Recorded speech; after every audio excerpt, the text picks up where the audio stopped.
মাহিদ ভাই দীর্ঘ নিঃশ্বাস ফেলে বলেন, কি? যারা ওনার চোখের ন্যায় তাকিয়ে বলে, কেন কথা বলেননি আপনি আমার সাথে?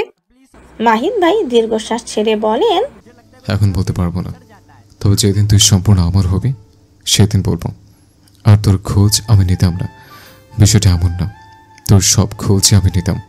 পৃথিবীর যেখানে থাকি না কেন, তোর অস্তিত্ববিহীনে আমি থাকতে পারবো না। যারা চমকে গিয়ে বলে, মিথ্যে কেন বলছেন? কোনো খোঁজ নিতেন না আপনি আমার?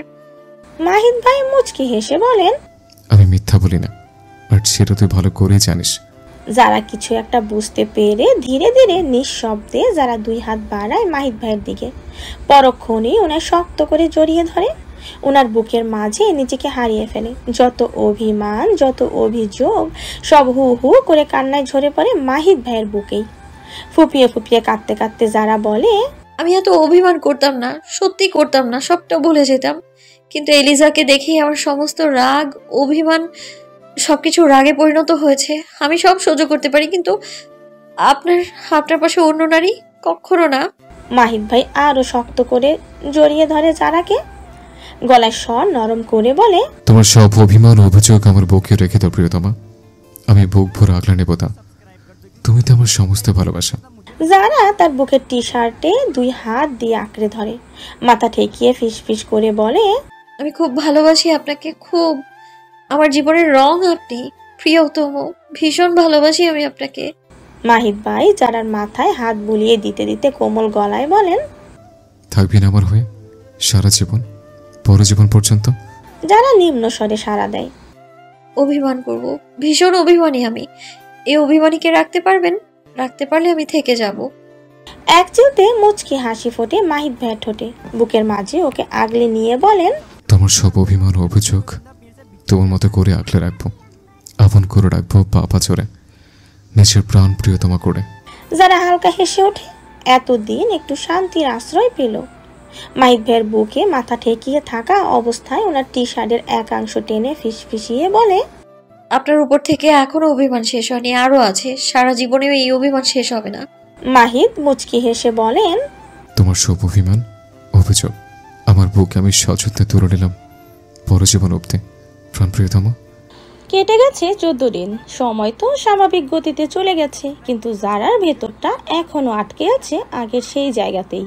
চোখের গভীরে জমে থাকা কিছু প্রশ্নের উত্তর মেলেনি, তাই মনটাও স্বস্তির কোনো খোঁজ পায়নি। আজ বাড়ির সবার সাথে একসাথে বেরোনোর কথা, মানে আজ ওদের শপিং ডে। আর এর যথেষ্ট কারণও আছে। হুটহাট মন বললেই শপিং করে টাকা খরচ করার মতো মানুষ তো তারা নন। জিদান ও সায়রার আক্ত হয়ে গেছে। জেহের, হুমায়রা আর ফাহিম, নুইয়া ফাহিমের ফুফাতো বোন, তাদেরও আক্ত সম্পন্ন হয়ে এবার বিয়ের পালা। 3 জুটিকে সংসারে বেঁধে দেওয়ার। আসলে এত তাড়াতাড়ি বিয়ে করানোর ইচ্ছে হলো যে জিদান, জেহের, ফাহিম 3 জনই আইএলস করেছে, ভালো পয়েন্টও তুলেছে। তাই এই সুযোগে বিয়ে দিয়ে তাদের দেশের বাইরে সেটেল করার প্ল্যানেই এই বিয়ে। আক্ত হয়ে তো গেছে, এখন বিয়ে হবে কয়দিন পরে। তবে সবই হচ্ছে ঘরোয়া আয়োজনেই, নিজেদের পরিসরে, আপনজনদের মাঝে। বাড়িতে 3টি গাড়ি আছে, সবাই যে যার মতো গাড়ি নিয়ে বেরিয়ে পড়েছে। বড়রা উঠেছেন গাড়িতে, ফাহিম আর তার হবু স্ত্রী ফাহিমের বাইকে, জেহের আর হুমায়রা জেহেরের বাইকে করে এক একজন এক একে রওনা দিয়েছেন। শুধু যারা আর সায়রা দাঁড়িয়ে আছে বিপাকে পড়ে। যারা যেতে চায় না মাহিদ ভাইয়ের সাথে, আর সায়রা যাচ্ছে না জিদানের পেছনে বসে কিছুতেই। মাহিদ ভাই বাইকে উঠে বসে আছেন, সেই চেনা কালো টি শার্ট আর 3/4 প্যান্টে হাঁটুর নিচ পর্যন্ত দেখা যাচ্ছে ওনার ছেলে মানুষই ঘরনের সুন্দর পা, পাতলা লোমে ঘেরা।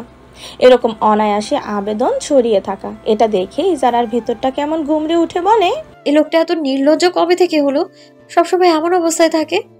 সায়রা মাহিদ ভাইয়ের দিকে তাকিয়ে বলে, ভাইয়া আমি তোমার সাথে আসি। এ বলে যারাকে ইশারা করে সে যাতে জিদানের সাথে চলে যায়, কিন্তু বারবার চোখ ইশারা করেও কোনো লাভ হয় না। যারা বোঝেই না, বুঝবেই বা কি করে? সায়রার চোখে ঢেকে রাখা কালো পর্দা, চোখের ইশারায় ভাষা আর কিভাবে বোঝে যারা? এইদিকে যারাও ইশারা করেছে সায়রাকে যাতে সায়রা তাড়াতাড়ি মাহিদ ভাইয়ের বাইকে উঠে পড়ে। কিন্তু এই দুই প্যাকেট বন্দি মেয়ে নিজেরাই জানে না তারা একে অপরের চোখ দেখতে পাচ্ছে না, ইশারা বুঝছে না, দিশেহারা হয়ে গেছে ওরা। জিদান হেলমেট পরে সায়রার দিকে তাকিয়ে গম্ভীর গলায় বলে ওঠে, সায়রা, যদি যান আর ঠ্যাং অক্ষত রাখতে চাস, চুপচাপ বাইকে এসে বস। নিজের জামায় রেখে বাইয়ের সাথে যেতে লজ্জা করে না তোর? সায়রা থমকে যায়, আর কিছু বলে না, চুপচাপ জিদানের বাইকের পেছনে এসে বসে পড়ে, নয়তো সত্যি জিদানের ঠ্যাং ভেঙে দিবে। জিদান একবার চোখ ঘুরিয়ে দাঁড়িয়ে থাকা জারা আর বাইকে বসে থাকা মাহিদ ভাইয়ের দিকে তাকায়, তারপরে এক টানে বাইক স্টার্ট দিয়ে গেট পার হয়ে যায়। এবার শুধু জারা আর মাহিদ ভাই, নির্জন মুহূর্ত, হালকা বাতাস, আকাশে রোদের ঝলকানিতে মাহিদ ভাই জারার দিকে তাকিয়ে হাসি মুখে বলেন, কি ম্যাডাম, যাবেন নাকি? এখানে দিন কাজ করে নেবেন? ম্যাডাম? যারা বিস্মিত, মনে মনে হেসে ওঠে মাহিদ ভাইয়ের মুখ থেকে এটা শুনে, কিন্তু মুখে কিছু বলে না, চুপচাপ এসে ওনার সামনে দাঁড়ায়। মাহিদ ভাই হেলমেট পরে নিচ্ছেন, মুখে খেলা করছে হালকা মুচকি হাসি দিয়ে বলেন, উঠুন মহারানী। যারার বুক ধক করে ওঠে, এক মুহূর্ত থমকে থেকে ধীরে ধীরে বাইকে উঠে বসে। কত বছর পর, কত দিন পর মাহিদ ভাইয়ের বাইকে সে, সময় মনে হয় ফিরে গিয়েছে পুরনো দিনে। মাহিদ ভাই পেছনে ফিরে বলেন, ধরে বসুন, নাহলে পড়ে যাবেন। যারা চুপচাপ ওনার কাঁধে নিজের এক হাত রাখে, আরেক হাত ধরে রাখে ওনার পিঠে। অনিচ্ছা সত্ত্বেও অনুভব হয় এই আশ্রয়ের উষ্ণতা। মাহিদ ভাই বাইক স্টার্ট দেন, স্পিড উঠতে যারার মুখ থেকে বেরিয়ে যায়, ধীরে চালান, মরে যাব। পেছন থেকে যারা আচমকা মাহিদের পিঠে হাত চেপে ধরে, টি শার্টটা মুঠো করে চেপে ধরে রাখে। মাহিদের মুখে আবার সেই মুচকি হাসি, কিছু বলেন না, তাও ওনার চুপ থাকা জবাব দিয়ে যায়, ভয় নেই, আমার পেটে থাকলে কেউ তোমায় কষ্ট দিতে পারবে না। রাস্তা পেরিয়ে বাইক ছুটে চলেছে। হঠাৎ যারা ফিসফিসিয়ে বলে ওঠে, মাহিদ ভাই, আমার গাড়ি নিয়ে দিন না। মাহিদ ভাই খানি অবাক হয়ে পেছনে ঘাড় ঘুরিয়ে তাকিয়ে বলে, কেন?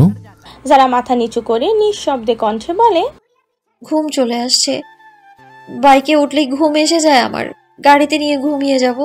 মাহিদ ভাই খানিক থেমে এক দীর্ঘ নিঃশ্বাস ফেলে বলে ওঠেন, বোরকার নীতি আছে? যারা চমকে গিয়ে বলে, না, আমি নেতি দিয়ে পড়ি না বোরকা। কেন?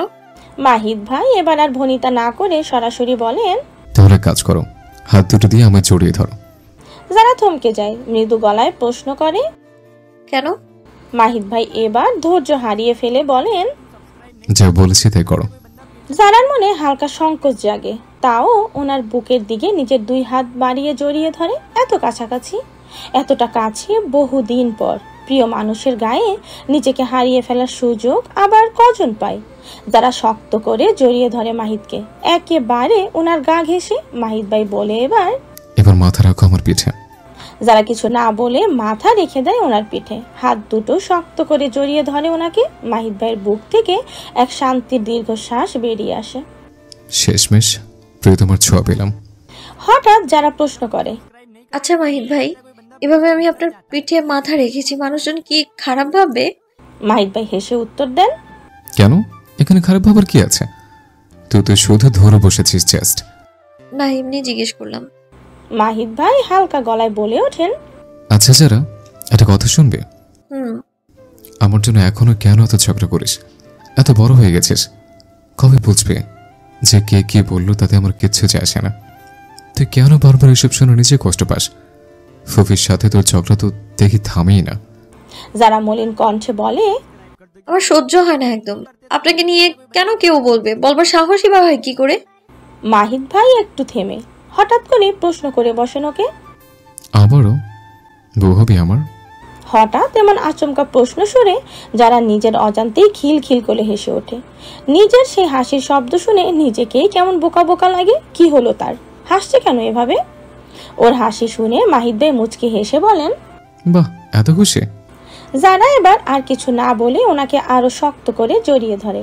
মাহিদ, আমি তো আপনারই বউ আছি, তাহলে আবার নতুন করে হব কেন? বাইকের এক হাতে ব্রেক চেপে অন্য হাতে যারার হাত টেনে নিজের বুকের মাঝে রাখে, কোমল কণ্ঠে বলে, আবারও বিয়ে করবো তোকে, আবারও বউ হবে তুই আমার, সাথে আমার বাচ্চার মা। বাচ্চার কথা শুনে হঠাৎ বেশ খুশি হয়ে যায় যারা। ওনার পিঠে মুখ ঠেকিয়ে হেসে ফেলে আবারও, কণ্ঠে প্রশান্তি নিয়ে বলে, হব ইনশাআল্লাহ, আল্লাহর দেয়া দু একটা নিয়ামতের অধিকারী আমি হব। আপনারই দ্বারা। মাহিদ ভাই এবার আর নিজেকে আটকে রাখতে পারেন না, একটা গভীর প্রশান্ত নিঃশ্বাস ফেলেন। যাক, অবশেষে ওনার প্রিয়তমা ওনার হয়েই গেলেন। শপিং মল জুড়ে জমজমাট ভিড়, আলো রঙে চোখ ধাঁধিয়ে যায়, সবাই নিজ নিজ কেনাকাটায় ব্যস্ততা। যারা একটু অবাক হয়ে লক্ষ্য করে মাহিদ ভাই এক মুহূর্তের জন্য ওনার পাশ থেকে সরছে না। ওনার দৃষ্টি, ভঙ্গি, এমনকি চলার ধরনেও আছে একটা অদ্ভুত অধিকার। উনি আর ওনার যারা একসাথে হাঁটছেন শপিং মলের চকচকে পথ বেয়ে। যারার হাত শক্ত করে ধরে রেখেছেন মাহিদ ভাই, এক মুহূর্তের জন্যও ছাড়ছেন না। মল জুড়ে কিছু চোখ বারবার ফিরে আসছে ওনাদের দিকেই। আর আসবে নাই বা কেন?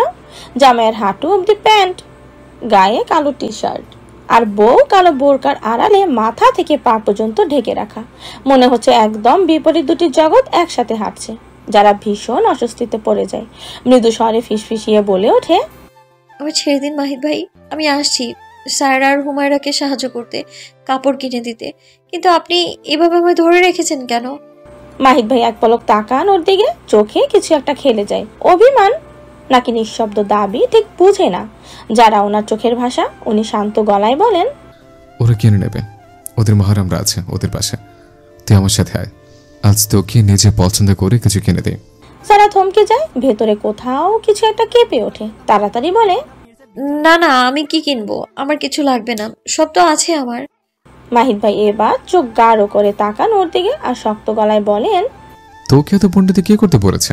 এ বলেই আর কিছু না বলেই ওকে নিয়ে সোজা ঢুকে পড়েন এক দোকানে। নিজেই পছন্দ করে তোলেন এক এক পর এক এক ড্রেস, কখনো হালকা পিচ, কখনো ধপধপে সাদা, কখনো বা পান্না সবুজ। যারা আজ কিচ্ছু বলে না, কোনো প্রতিবাদ করে না, শুধু চুপচাপ দাঁড়িয়ে থাকে একটা কাঁচ ঘেরা আয়নার সামনে। মনে পড়ে যায় সেই পুরনো কথা। মাহিদ ভাই সব সময় বলতেন, আল্লাহ যদি তোকে আমায় দেন তাহলে নিজের পছন্দের সাজিয়ে রাখবো রানীর মতো। আজ তিনি ঠিক সেটাই করছেন। নিজের প্রতিশ্রুতি, ভালোবাসা, সেই পুরনো ওয়াদা নীরবে পালন করে যাচ্ছেন, কোনো ঢাকঢোল ছাড়াই, কোনো নাটকীয়তা ছাড়া। শুধু ওর হাতটা শক্ত করে ধরে আছেন। হারানোর ভয় এখনো ওনার চোখে যে ঘোরে। এদিকে সায়রা বসে আছে এক স্বর্ণের দোকানে, পাশে জিদান। জিদান ওর জন্য একটার পর একটা চেন আর দুল বের করিয়ে দেখছে, কিন্তু সায়রার দৃষ্টি এসব সোনার ঝলকে একটু আটকে নেই। ওর চোখে শুধুই জিদান। ও যা চেয়েছে তাই তো পেয়েছে, আর তা হলো ওর প্রিয় জিদান। তাই বাকি কিছুই আর চাওয়া নেই। আল্লাহর কাছে এতটুকু চাওয়া ছিল, তা পূর্ণ হয়ে গেছে। হঠাৎ জিদান ওর সামনে হাঁটু মুড়ে বসে পড়ে। সায়রা চোখ বড় করে চমকে ওঠে, মনে মনে নিজেকেই বলে, এমন কি হলো? জিদান এমন করছে কেন? জিদান ওর হাত নিজের দু হাতের মাঝে রেখে নিঃশব্দে ওর বাঁ হাতের একটি আঙুলে আংটি পরিয়ে দেয়। রিংটা পরিয়ে ভালো করে দেখে নেয় ঠিকঠাক হয়েছে কিনা। সায়রা হতবুদ্ধি হয়ে বলে ওঠে, এই রিং কেন? আমার তো রিং আছে, দিয়েছেন তো একটা আকদের সময়। জিদান নরম ভাবে ওর হাতখানা ধরে নেয়, ওর চোখের ন্যায় নরম চোখে তাকিয়ে বলে, তাই বলে তোকে আরেকটা দিতে পারি না। সারা নিচু গলায় আপত্তি জানিয়ে বলে, দিতে পারেন, কিন্তু এত টাকা খরচ করা কি ঠিক? এটা আমার দরকার নেই। জিদান এখন এটা গলা শক্ত করে বলে, তোকে এত ফোন ডিটি করতে কে বলছে? চুপচাপ ব্যাগে রাখি রে। আর শোন, কেউ যেন এই কথা না জানে। সারা জিদানের চোখের ভাষা বুঝে যায়। এখন কিছু বললে জিদান রেগে যাবে, এমনকি পাবলিক প্লেসে ধমকও দিতে ছাড়বে না। তাই চুপচাপ ব্যাগে রিংটা রেখে দেয় সে। অন্যদিকে হুমায়রা আর জেহের আছে এক জুতার দোকানে। জেহের একে একে নানা রঙের জুতো তুলে নিচ্ছে, হাঁটু গেড়ে বসে হুমায়রার পায়ে পরিয়ে দিচ্ছে। কোনটা হবে কোনটা না এই নিয়ে ব্যস্ত জেহের, আর আশেপাশে বড়রা ব্যস্ত বিয়ের কেনাকাটায়। হুমায়রা কপাল কুঁচকে বলে, এতগুলো জুতো দিয়ে কি হবে, তিনটেই থাক। জেহের ওর চোখে চোখ রেখে মুচকি হেসে বলে, তিনটে কেন? নতুন কোণে তুই তিনটে জুতোয় কি হবে? হুমায়রা নিজের মাথা নিচু করে জেহেরের মুখের কাছে এনে ফিসফিসিয়ে বলে, ওই না, এত টাকা খরচ হয়ে যাচ্ছে, সোনা কাপড় সবকিছু তো আগেই হয়েছে, এখন আবার এত দামি জুতো। জেহের মাথা নিচু করে ওর পা থেকে জুতো খুলে দিয়ে শান্ত স্বরে বলে, টাকা দিলে আমার হয়ে যাবে, চিন্তা করিস না, আল্লাহ আমাকে যথেষ্ট দিয়েছেন। হুমায়রা থেমে যায়। জেহেরকে থামানো যাবে না। সে জানে মানুষটা বড্ড জেদি, একদম নিজের বোনের মতো খাঁটি সেই জেদ। হুমায়রার ভেতরটা তাও খচখচ করে। ওই কথায় আছে না, বাবার টাকা গেলে কষ্ট লাগে না, অত কিন্তু স্বামীর টাকা গেলে কলিজায় বাঁধে ক্ষত। তার ক্ষেত্রেও এমন। জেহের একজন স্টুডেন্ট, রাত জেগে ঘুম হারাম করে ফ্রিল্যান্সিং করে টাকা উপার্জন করে, কিন্তু এই মানুষটা নিজের চাওয়া পাওয়ার কথা ভাবে না, শুধু দায়িত্ব, শুধু ভালোবাসা। বিকেলবেলা, মাগরিবের এখনো অনেক দেরি। আকাশ আজ উজাড় করে দিয়েছে নিজেকে, তুমুল বৃষ্টি হচ্ছে। শপিং শেষে সবাই বাড়ি ফিরে এসেছেন অনেক আগেই। যারা এখন বসে আছে ব্যালকনির কোণার, ওর সাথে সায়রা আর হুমায়রা, তারা হাসাহাসিতে ব্যস্ত, কিন্তু যারা চুপ। ব্যালকনির পর্দা টেনে রাখা, কিন্তু পর্দার ফাঁকের মধ্যে চোখ আটকে আছে এক জায়গায়, যারার বৃষ্টি ভেজা বাগানে। সেখানে জেহের, জিদান, সাফরাত, সিয়াম, সামি, ফাহিম আর পাড়ার কিছু ছেলেরা, সাথে তো আছেন যারার উনি মানে মাহিদ ভাই। সবাই মিলে ফুটবল খেলছেন একসাথে। মাটি পিছলা, পা পিছলাচ্ছে, বারবার পড়ে যাচ্ছেন সবাই, কিন্তু কারো ভ্রুক্ষেপ নেই, খেলায় মগ্ন। আল্লাহ, এদের ভয় ডর বলে কিচ্ছু নেই নাকি? যদি আকাশ থেকে বিজলি পড়ে, এসব ভাবছে যারা। এখানে অনেক পুরুষই আছেন, তবে তাদের দিকে চোখ নেই ওর। যারা চোখ তো স্থির নিজের প্রিয় মাহিদ ভাইয়ের উপর। ওনার গায়ে লেগে থাকা জার্সিটা মুঠো বাঁধা মাংসপেশির প্রতিচ্ছবি হয়ে গেছে। মাহিদ ভাইয়ের ভেজা জার্সিটা এমন ভাবে লেগে গেছে ওনার শরীরের সাথে, ওনার শরীরের প্রতিটা পেশি, প্রতিটা রেখা স্পষ্ট হয়ে উঠেছে। সুঠাম শরীর স্পষ্ট হয়ে আছে জার্সি ভিজে গিয়ে। ভিজে 3/4 প্যান্টটা চেপে আছে পায়ের সাথে, হাঁটু নিচ অব্দি 3/4 প্যান্টে লেগে আছে ওনার পায়ের সাথে। মাথার চুল থেকে পানি গড়িয়ে পড়ছে, মাঝে মাঝে মাথা ঝেড়ে নিচ্ছেন, কিন্তু তাও খেলায় মগ্ন।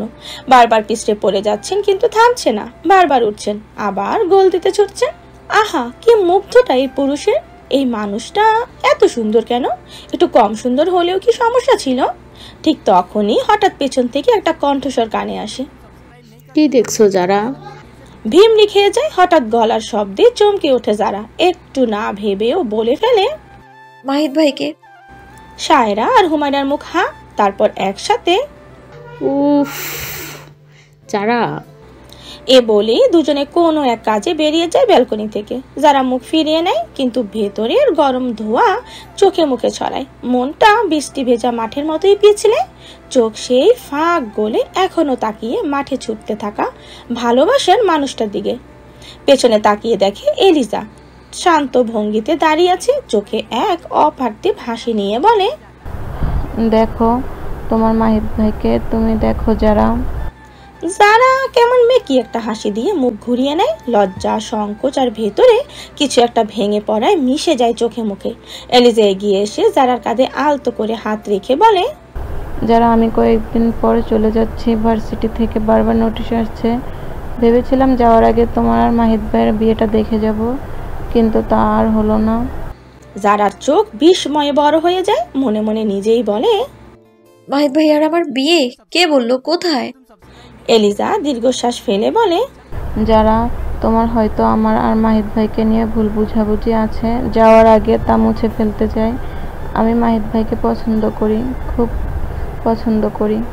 এই কথাটা শুনেই যারার কলিজা ঠিক ছিঁড়ে যেতে চায়। তার মাহিদ ভাই!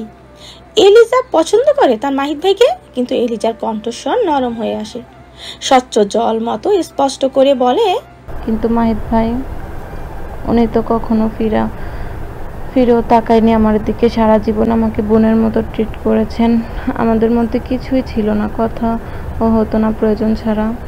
একটু থেমে এলিজা চোখের কোণে ভেজা ছায়া লুকাতে লুকাতে বলে, উনি সাব বলেছিলেন ওনার স্ত্রী আছেন, আর উনি তার স্ত্রীকে খুব ভালোবাসেন, আর সেই মানুষটি তুমি যারা। যারার মনটা ঝলসে ওঠে খুশিতে। একটি বারের জন্য হলেও ওর মন বৃষ্টি ভেজা আকাশে রংধনু ছুঁয়ে যায়। এলিজা বলে, মাহিদ ভাইকে আগলে নিও যত তাড়াতাড়ি পারো। তারপর মাথায় হাত বুলিয়ে দিয়ে ছলছল চোখে বলেন, ভাগ্যবতী তুমি যারা, খুব ভাগ্যবতী। পরের জন্ম বলে যদি কিছু থাকতো, তবে আমি যারা হয়ে জন্ম নিতাম। এই বলে এলিজা চলে যাওয়ার মতো পা বাড়ায়। যারা তড়িৎ উঠে ওর কান ধরে ফেলে, আপু, আমি অনেক বেয়াদবি করেছি, আপনার সাথে মাফ করে দিবেন। এলিজা মুচকি হাসে, কিন্তু সে হাসিতে সুখ নেই। সেই হাসি একতরফা ভালোবাসার অপূর্ণতার হাসি, হারিয়ে ফেলার তীক্ষ্ণ বাস্তবতা চাপা দেওয়া বুক ভাঙা এক হাসি। যারার পানে চেয়ে নরম গলায় বলেন, কোনো ব্যাপার না যারা। তারপর ফিরে যায় আর যারা দাঁড়িয়ে থাকে। কোরবানির ঈদের আর কদিন বাকি। দাঁড়িয়েছে গরুর হাট। গরুর হাট মানে উত্তেজনা, ভিড়, গন্ধ, দরদাম আর চিৎকার চেঁচামেচি। মাগরিবের পর মাহিদ ভাই, জিদান, জেহের আর সাফরা এসেছে হাটে। প্রতি বছরই তারা তাদের বাড়িতে থেকে 2টা গরু কোরবানি দেন, একটি নিজেদের বাড়িতে আর একটা এতিমখানায়। ঈদের আগের দিন নিজেদের বাড়ির জন্য গরু কেনেন, কিন্তু এতিমখানাটা আগে ভাগেই পাঠিয়ে দেন। কিন্তু এবার একটু ভিন্ন কিছু করার ইচ্ছে করেছেন মাহিদ ভাই। উনি সিদ্ধান্ত নিয়েছেন এবার আলাদা একটা কোরবানি নিজে করবেন। যেহেতু ওনার কাছে হিসাব পরিমাণ সম্পদ আছে, 52 ভরি রূপা আর 7 তোলা স্বর্ণ, তাই কোরবানি ওনার জন্য ফরজ। আল্লাহ তো ওনাকে যথেষ্ট দিয়েছেন। কিন্তু এই কোরবানি নিজের বাড়ির জন্য নয়, বাড়ি থেকে কয়েক মাইল দূরের একটা ছোট্ট বস্তি আছে, সেখানকার গরিব মানুষদের জন্য একটা গরু আর একটা খাসি কোরবানি দিবেন। সেই উদ্দেশ্যেই আজ হাটে এসেছেন। তবে সমস্যা একটাই, ওনার বাপ চাচারা 3 ভাই 3 রকমের পছন্দ। একজনের পছন্দ হলে আরেকজনের হয় না, গরুর দামে মেলে না। কেউ বলেছে দাঁত বেশি, কেউ বলেছেন শরীর চিকন, কেউ আবার বলেন মাথা ছোট। সারাক্ষণ শুধু ঝগড়া আর ঝামেলা। এতে বিরক্ত হয়ে জেহের নিচু গলায় মাহিদ ভাইকে বলে, যদি মানুষের ঘরের হয়ে থাকি তো জীবনে আর কোনোদিন বাপ চাচার সাথে গরুর হাটে আসবো না। মাহিদ ভাই হেসে ফিসফিসিয়ে বলেন, চুপ কর, নাহলে তোরে গরুর বদলে কোরবানি করে দিব। জিদানও মুখ গোমরা করে বলে, আরে ভাই, 2000 বেশি নিয়ে কিনলে কি হইব? এত দাম কষাকষি করার দরকার কি? শেষমেশ বহু কষ্টে দরদাম, বিরক্তি আর ক্লান্তির পর 2টা গরু আর একটা খাসি কেনা হয়। খাসিটা 26,000 টাকা আর 2টা গরু 1,39,000 টাকায়। সব খরচই দিয়েছেন মাহিদ ভাই। হাট থেকে ফেরার পথে জেহের বলে ওঠে, এইবার কিন্তু বস্তির মানুষগুলোর মুখে হাসি দেখবো ভাই, মজা তো তখনই। মাহিদ ভাই একটা শান্ত হাসি দেন। ওনার মনের মধ্যে এক অপার্থিব তৃপ্তি খেলে যায়।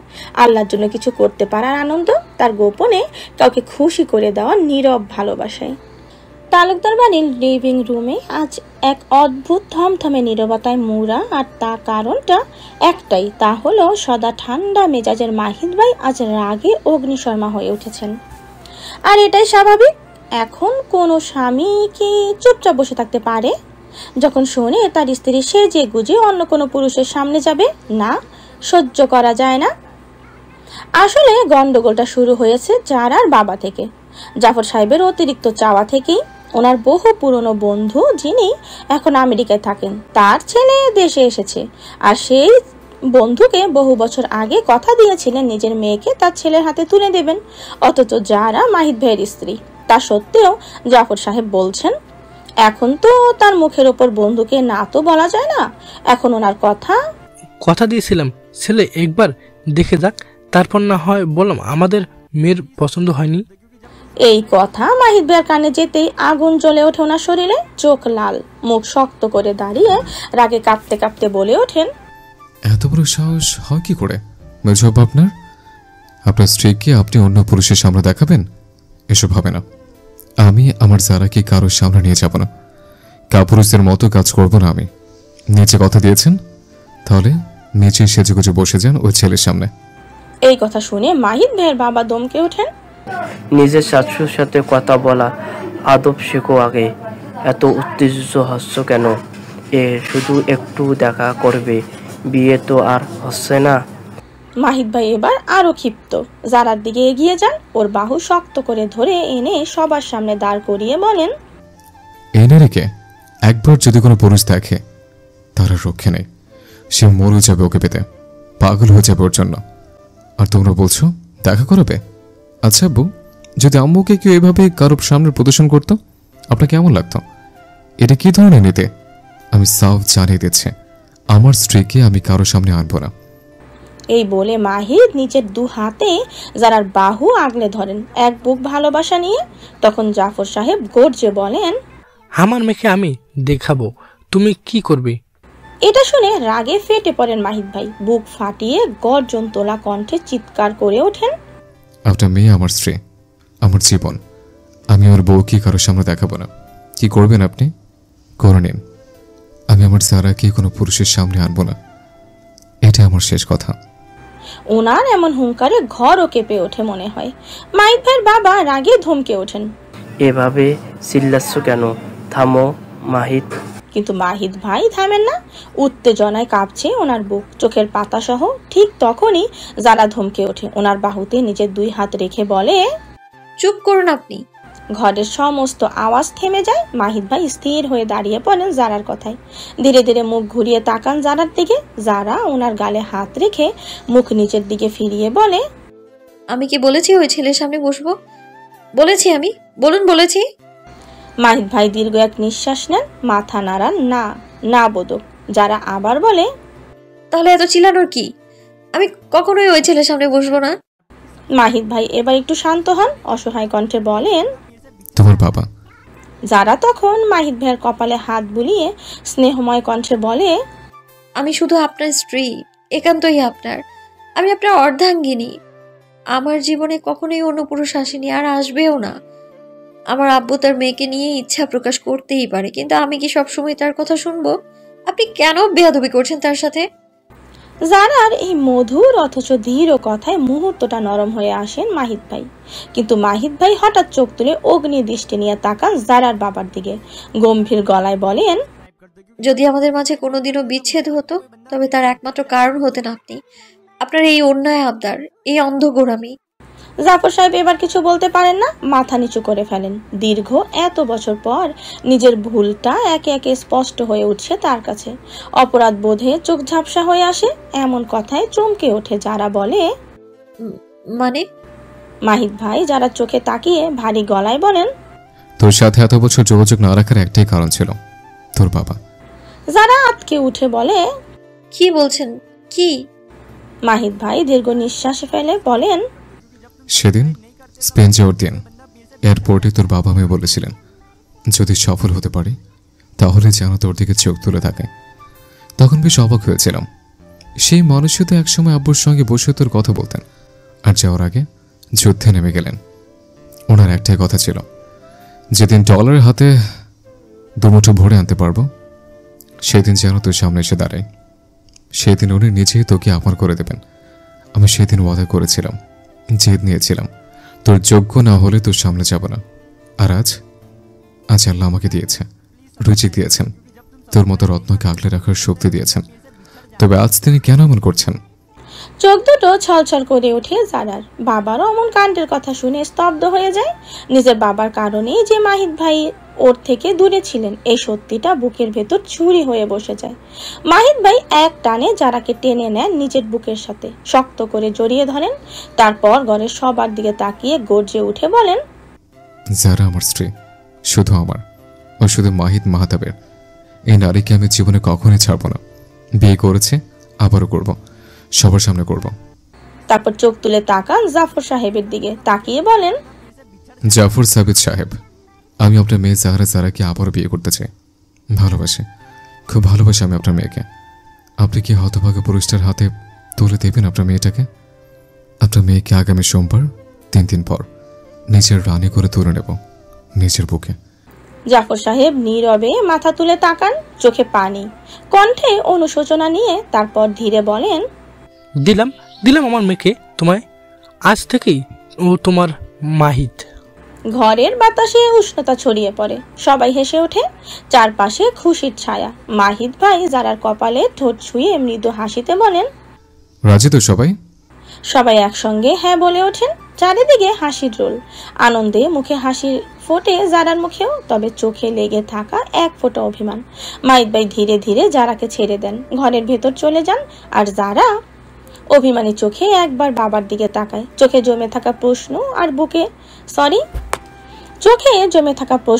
দুঃখের ভার নিয়ে চুপচাপ ফিরে যায় নিজের ঘরে। এলিজা ঘরের এক কোণে চুপচাপ দাঁড়িয়েছিল। বুক চিরে একটা দীর্ঘশ্বাস বেরিয়ে আসে, গভীর, ভারী। সবকিছুই দেখছিল সে। যারার চোখের অভিমান, মাহিদের চিৎকার, জাফর সাহেবের নতজানু মুহূর্ত। একটাই প্রশ্ন ওর চোখে টলটল করছিল, এত ভালোবাসা কি সত্যি এত ভালোবাসা মিলে? অন্যদিকে যারা নিজের রুমে চুপ করে বসে আছে। হুমায়রা আর সায়রা তো ওকে দিয়ে হাসি মশকরা শুরু করে দিয়েছে। সায়রা ওন্না টেনে বলল, যারা তুই ভাইয়ার রুমে যখন বসবি তখন ঘোমটা টেনে বসিস, বুঝলি, এমন করে। হুমায়রা তাড়াতাড়ি বলে ওঠে, আরে না না, এখন আর ঘুমটা দেয় না কেউ, একদম খোলা চুলে বসতে হয়, বুঝলি, ঘুমটা ছাড়াই। যারা মুখ কুচকে নিজেকে বলে ওঠে যেন এসব শুনতেই চায় না। পাগল ছাগল সব আমার কপালেই জুটেছে, ছি। মাথায় ওর একটাই কথা ঘুরছে, কি করেছিলাম আমি? মাহিদ ভাইয়ের সাথে এত রাগ অভিমান করেছিলাম, অথচ উনি তো সব সহ্য করে গেছে, সব। নিজের বাবার কারণে যারার ভেতরটা অনুতাপের আগুন জ্বলছে। সায়রা গুনগুন করে বলে ওঠে, যাই হোক, আমি কিন্তু যারার বিয়েতে নাচবো। সাজান কি ঘাড় আই সাজান জি, এই গানে নাচার জন্য ফানারাস ঠ্যাং ভেঙে গলায় ঝুলিয়ে দেব। হঠাৎ জিদানের গম্ভীর কণ্ঠ ভেসে আসে। সারা লাফ দিয়ে উঠে দাঁড়ায়, ওড়না ঠিক করতে করতে বলে, আমি তো এমনি বলেছিলাম ভাইয়া, ওটা তো মানে। এই দৃশ্য দেখে হুমায়রা আর যারা ঠোঁট টিপে হাসে। যারা সুযোগ বুঝে বলে, হ্যাঁ ভাইয়া, ও বলছিল গান গাইবে, কি যেন গানটা? হুমায়রাও তাল দেয়, সিলেটি রঙ্গিলা দামান গান। সায়রা অবাক হয়ে মুখে হাত দিয়ে বলে, মিথ্যা জিদান ভাই। জিদান ঠান্ডা চোখে তাকিয়ে বলে, আমি তো তোরই ভাই, তাই না? তোর বাচ্চা কাচ্চা হলে বলিস বাপ না ডেকে মামা ডাকতে। একটু পর একটু নরম স্বরে বলে, এদিকে আয়, কিছু কথা ছিল। সারা মাথা নিচু করে চুপচাপ জিদানের সঙ্গে চলে যায়। জিদান হালকা গলায় বলে, কয়েকটা গ্রাফিক ডিজাইন বানাতে হবে, হেল্প করবি তো? সারা মাথা নাড়িয়ে সম্মতি জানায়, চোখে লজ্জা আর ঠোঁটে মৃদু হাসি। যারা ধীরে ধীরে পা রাখে মাহিদ ভাইয়ের ঘরে। হাত পা কাঁপছে হালকা করে, বুকের ভেতরটা ধুকবুক করছে ভীষণ করে। এই ঘর তো কতবার এসেছে, কত স্মৃতি, কিন্তু মাহিদ ভাই আসার পর এই প্রথমবার পা রাখছেও। একটা অপরাধ বোধ, একটা অনুতাপ গলার কাছে এসে আটকে আছে যারার। ঘরের ভেতরে নিঃশব্দ পায়ে ঢুকে যারা আশেপাশে তাকায়, ভয় লজ্জা দ্বিধা সব একসাথে কাঁধে এসে চেপে বসেছে। ওর মাফ চাওয়া উচিত মাহিদ ভাইয়ের কাছে, কিন্তু কিভাবে, কি বলবে?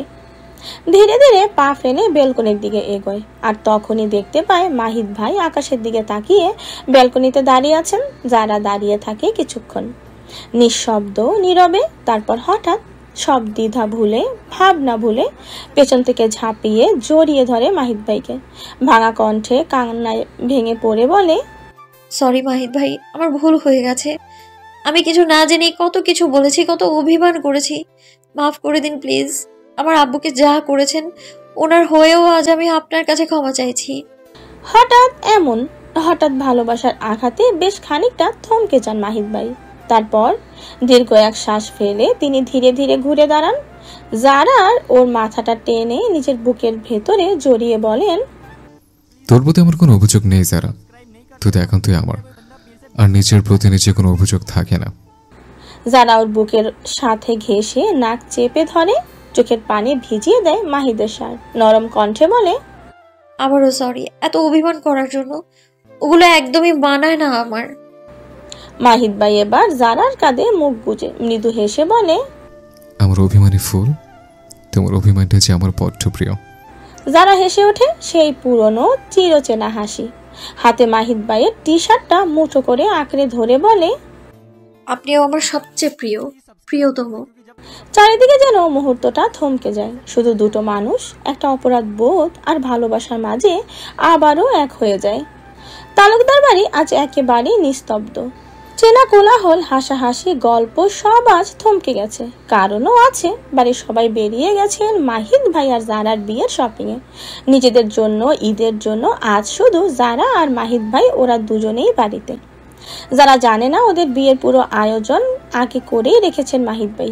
সব কিছু কার্গো করে দেশেও পাঠিয়ে দিয়েছেন অনেক আগেই, কিন্তু কাউকে কিচ্ছু বলেননি তখন। এখন বলার পর সবাই শুধু নিজেদের কেনাকাটায় ব্যস্ত। বাড়ির বাগানে এখন মাহিদ ভাই একলা নীরবে ফুটবল খেলছেন। চারিদিকে তুমুল বাতাস দিচ্ছে, বৃষ্টি আসবে। মাহিদ ভাইকে অন্যরকম লাগছে। আজ ওনার গায়ে আজ এক অদ্ভুত সুন্দর জার্সি। এটি অদ্ভুত অথচ নজর করা জার্সিটা। জার্সির বাম পাশে গোলাপি ছাপা ইন্টার মায়ামির স্মৃতি, মাঝখানে বার্সেলোনার নীল লাল রেখা, বুক জুড়ে Spotify আর বার্সার লোগো। আর ডান পাশে আকাশী সাদা রেখা আর্জেন্টিনার গর্ভের প্রতীক। নতুন ট্রেন্ডি, কিন্তু ওনার গায়ে মনে হয় 3টি আবেগ জড়িয়ে আছে। আর হ্যাঁ, ওনার পরনে সেই চেনা হাফ কোয়ার্টার প্যান্ট। মাহিদ ভাইয়ের চিরচেনা লুক, তবে একটু ডিফারেন্ট। এই তুমুল বাতাসের মধ্যে বাগানের বেঞ্চে বসে ওনায় দেখছে যারা, চোখে এক সাগর প্রশান্তি নিয়ে। হঠাৎ মাহিদ ভাই হাসি মুখে বলে ওঠেন ওর দিক তাকিয়ে, যারা আয় না, একসাথে একটু ফুটবল খেলে। যারা গভীর দীর্ঘশ্বাস ফেলে, তাসবিটা গলায় ঝুলিয়ে নেয়, চুপচাপ উঠে দাঁড়ায়। ধীরে ধীরে মাহিদ ভাইয়ের দিকে এগিয়ে গিয়ে মাটিতে পড়ে থাকা ফুটবলটা হাতে তুলে নেয়। মাহিদ ওর দিকে আসতে আসতে বলেন, পেনাল্টি শট চ্যালেঞ্জ হবে। নিয়ম, একজন গোলকিপার হয় আর অন্যজন শুটার। 5টি শট দেওয়ার সুযোগ থাকে শুটারের। যে যতগুলো গোল করতে পারে ততটাই স্কোর। এরপর গোলকিপার এবং শুটার জায়গা বদলায়। যার স্কোর বেশি সে জিতে, বুঝলি? যারা মাথা নাড়িয়ে বলে, আপনি গোলকিপার হন, আমি শুটার। মাহিদ ভাই চোখে এক হাসির ঝিলিক এনে বলেন, গোলকিপার মানে আমি সব আটকাবো। 5টা শট দেবে, একটা ঢুকতে দিব না, চল। যারা চ্যালেঞ্জ নিতে নিতে বলে, দেখে নিয়ে না, আমি কিন্তু গোল দেবই। মাহিদ ভাই গোল পোস্টের সামনে গিয়ে দাঁড়ান। যারা প্রথম শট নেয়, না গোল না। দ্বিতীয়টা, তৃতীয়টা, একটার পর একটা 5টা শট, কিন্তু প্রতিবারই মাহিদ ভাই ঠান্ডা মাথায় আটকিয়ে নেন। যারা একটু বিরক্ত হয়ে দাঁতে দাঁত চেপে বলে, না না, এগুলো মানি না আমি, আবার সুযোগ চাই আমার। এটা শুনে হেসে বলেন মাহিদ ভাই, পারবি না? না, পারবো, ইনশাআল্লাহ পারবো। আর 5বার চান্স দিন। আচ্ছা আচ্ছা, দিলাম। যারা আবার শট নেয়, এবারও 4টে মিস। শেষবার একটাই মাহিদ ভাই ইচ্ছে করে একটু আলগা হয়ে দাঁড়ান, আর সেই সুযোগেই যারা দেয় গোল। যারা খুশিতে লাফিয়ে ওঠে, 2 হাত বুকের সামনে ভাঁজ করে বলে, আমি পেরেছি, দেখেছেন আমি পারি। মাহিদ ভাই হেসে মাথা নাড়িয়ে বলেন, 10টার মধ্যে একটাই গোল, বাহ। একটা তো দিয়েছি, এবার আপনি মারেন। সবগুলো আটকে দেব, একটাও দেওয়ার চান্স নেই। মাহিদ ভাই এবার বল নিয়ে এগিয়ে আসতে আসতে বলেন, ঠিক আছে, এবার আমি শুট করি, তুই গোলকিপার, দেখি কে জেতে। খেলা শুরু হয়। যারা চেষ্টা করে, কিন্তু মাহিদ ভাই একের পর এক গোল দিতে থাকেন। শেষ দিকে 2টো শট মিস করেন ইচ্ছা করেই। যারা হেলে গিয়ে হতাশ হয়ে বল তুলে ওনার দিকে এগিয়ে দিয়ে যায়। একটু ভাব নিয়ে বলে, আপনি চিটিং করেছেন, আর আমি ইচ্ছে করেই আটকাইনি। আমি চাই না আমার মাহিদ ভাই হেরে যান, তাই আটকাইনি, নয়তো আপনি কখনোই জিততেন না। মাহিদ ভাই এটা শুনে ঠোঁটের কোণে একটুখানি দুষ্ট হাসি টেনে বলেন, ভাগ্যিস বেরি মানুষ ফিফা বিশ্বকাপ খেলে না, নয়তো ট্রফি মুখের জোরে জিতে নিত। যারা গাল ফুলিয়ে বলে, অপমান করবেন না বলে দিলাম। মাহিদ ভাই একটু ঝুঁকে ওর চোখে চোখ রেখে মুচকি হেসে বলেন, ওরে আমার সম্মানী যারা রে। বৃষ্টির ঝিরঝির ধারা নেমে এসেছে এতক্ষণে। চারপাশে ছায়া ঘনিয়ে এসেছে সন্ধ্যার আলো আধারিতে। এটা দেখে যারা মাহিদ ভাইয়ের হাত শক্ত করে ধরে বলে ওঠে, চলুন চলুন, তাড়াতাড়ি ঘরে যাই, বৃষ্টি এসে গেল। কিন্তু মাহিদ ভাই নড়ে না, উল্টো জারাকে নিজের সামনে এনে দাঁড় করিয়ে ওর চোখের দিকে তাকিয়ে মৃদু গলায় বলেন, আজ চল দুজনে মিলে একটু বৃষ্টি বালিশ করি। না না, কাল আমাদের বিয়ে, আজ যদি ভিজে গিয়ে জ্বর উঠে যায়। মাহিদ ভাই হেসে বলেন, জ্বর উঠবে না, যদি ওঠে আমি তো আছি না, আমার ভালোবাসার উষ্ণতায় সব শুকিয়ে যাবে। যারা কিচ্ছু বলে না, কেবল মাথা নিচু করে থাকে। তখন মাহিদ ভাই ধীরে ধীরে হাত বাড়িয়ে ওর হিজাব সরিয়ে নিতে নিতে বলেন, তোর ভেজা চুলে ডুবে যেতে মন চাচ্ছে ভীষণ। যারা তখন মাথা ঠেকিয়ে দেয় ওনার বুকে, মৃদু স্বরে বলে, ডুব দিন। হিজাবটা হাত থেকে পড়ে যায় ওনার। মাহিদ ভাই আলতো করে জারাকে নিজের বুকে জড়িয়ে ধরেন, ওর ভেজা চুলে মুখ গুজে দেন। এতক্ষণে বৃষ্টি ঝুমঝুমিয়ে পড়তে শুরু করেছে। বৃষ্টিতে ভিজে ভরপুর জারা আর মাহিদ ভাই। যারা চুল ভিজে টুপ টুপ করে পানি পড়ছে, সেই ভেজা চুলেই মাহিদ ভাই মুখ গুজে দাঁড়িয়ে আছেন, ওকে বুকে আগলে নিয়ে। মাহিদ ভাইয়ের উষ্ণ নিঃশ্বাসের ছায়ায় জারা এলোমেলো হয়ে যাচ্ছে। শক্ত করে খাবলে ধরে মাহিদ ভাইয়ের পিঠের অংশের জার্সিটি। মাহিদ ভাই ফিসফিসিয়ে বলেন, আমার বুকের একাংশে জুড়ে আছে তুমি, আর তোমার চুল প্রিয়তমা। যারা হেসে ওঠে। মাহিদ ভাইয়ের মুখে প্রিয়তমা শব্দটা ওর প্রাণ জুড়িয়ে দেয়। দুনিয়ার সব সুখ ওর বুকের ভেতর ঢুকে যায়। যারা মাথা তুলে ওনার মুখের দিকে তাকায়, ভেজা চুল দিয়ে পানি গড়িয়ে পড়ছে মাহিদ ভাইয়ের মুখ বেয়ে। কি অপূর্ব সুন্দর দৃশ্য! মাহিদ ভাইও ওর চোখের ন্যায় এক দৃষ্টিতে তাকিয়ে থাকেন, আর যারাও তাকিয়ে রয়। চারপাশে বৃষ্টি রহমতের ন্যায় বর্ষিত হচ্ছে, আর তার মধ্যে দুজন একে অপরের চোখে হারিয়ে গিয়েছে। কি অমায়িক দৃশ্য! হঠাৎ যারা ওনার বুকে হাত দিয়ে এক পাশে জার্সিটা টেনে বলে, একাংশ আমার, তবে আরেক পাশটা কার জন্য? মাহিদ ভাই মৃদু হেসে বলে, আমার বুকের একাংশ ফুটবলের জন্য বরাদ্দ, আর অন্য অংশে তুই আবদ্ধ। যারা আলতো করে সেই ওনার বুকের ডান পাশে আলতো করে হাত বুলিয়ে দিয়ে বলে, ফুটবলের ওই একাংশটাও কি কোনোভাবে আমাকে দেয়া যায় না? মাহিদ ভাই এক দীর্ঘশ্বাস ফেলে বলেন, না, দেওয়া যায় না। সে অংশে শুধু ফুটবল আর ফুটবল প্লেয়ারদের জন্য বরাদ্দ, সেখানে প্রিয়তমের কোনো স্থান নেই। যারা ওনার বুকে মাথা ঠেকিয়ে মৃদু হেসে বলে, তাহলে আমায় বেশি ভালোবাসেন না ফুটবলকে ভালোবাসেন? মাহিদ ভাই নরম গলায় বলেন, উভয়কে ভালোবাসে। যারা কপালে ঠোঁট ছুঁয়ে বলেন আবারও, ক্ষমা করো, কিন্তু ফুটবলের জায়গাটা আমি দিতে পারবো না কোনোদিন কাউকে। যারা হেসে বলে, আমার চাই না বুকের সেই অংশ। আমি আপনার বুকের ওই নিজের একাংশে জুড়েই পুরো জীবন বিরাজ করে কাটিয়ে দেব। মাহিদ ভাই মুচকি হেসে বলেন, আমিও তোমার নিজের প্রাণ প্রিয়তম করে রেখে দিব আজীবন। মাগরিবের আজান পেরিয়ে গেছে। আগামীকাল মাহিদ ভাই আর জারার বিবাহের দিন। বাড়ির লিভিং রুমে উৎসবের রং ছড়িয়ে পড়েছে। সবাই এসে গেছেন শপিং থেকে। কাজিনরা হইচই করে ঘুরে বেড়াচ্ছে, বড়রা সবাই ব্যস্ত শেষ মুহূর্তের প্রস্তুতিতে। ঘরে আনন্দ, ভালোবাসা আর আবেগের ঢেউ। লিভিং রুমের মাঝখানে নরম সোফায় বসে আছে লজ্জায় রাঙা মুখ নিয়ে জারা। ওর সামনে মেঝেতে বসে হুমায়রা আর সায়রা মনোযোগ দিয়ে দুই হাতে মেহেদি দিচ্ছে। ওদের পাশেই বসে আছে এলিজা, মুখে একটু মন খারাপের ছাপ, কিন্তু তাও চোখে আনন্দের। দীর্ঘশ্বাস ফেলা ছাড়া আর কিছুই করার নেই। মাহিদ ভাই যে শুধুই জারার, আগামীকাল চলে যাবে সে। তবে জারা আর মাহিদ ভাইয়ের বিয়েটা দেখে যাওয়ার সৌভাগ্য হয়েছে। জারার মাথা নিচু করে বসে আছে, ওর ফর্সা গাল দুটো লাল হয়ে উঠেছে লজ্জায়। ওর গায়ে লাল সুতির সালোয়ার কামিজ। বিয়ের আগের রাতে এমন সরল সাজে হাজার রং ছড়িয়ে গেছে ওর মধ্যে। সামনে সোফায় বসে আছেন মাহিদ ভাই, গায়ে ওনার নিত্য চেনা ফুটবল জার্সি আর 3/4 প্যান্ট, মুখে সেই প্রশান্ত হাসি। আজ ওনার হাতের পাতায় মেহেদির আঁচড়, কিন্তু সেখানে নেই কোনো ডিজাইন, আছে শুধু 3টি অক্ষর যত্ন করে লেখা, আর তা হলো জারা। এটাই ওনার ভালোবাসা, এটাই ওনার ভালোবাসার ঘোষণা। অন্যদিকে জারার হাত দুটো ভরে গেছে মেহেদির গাঢ় ডিজাইনে।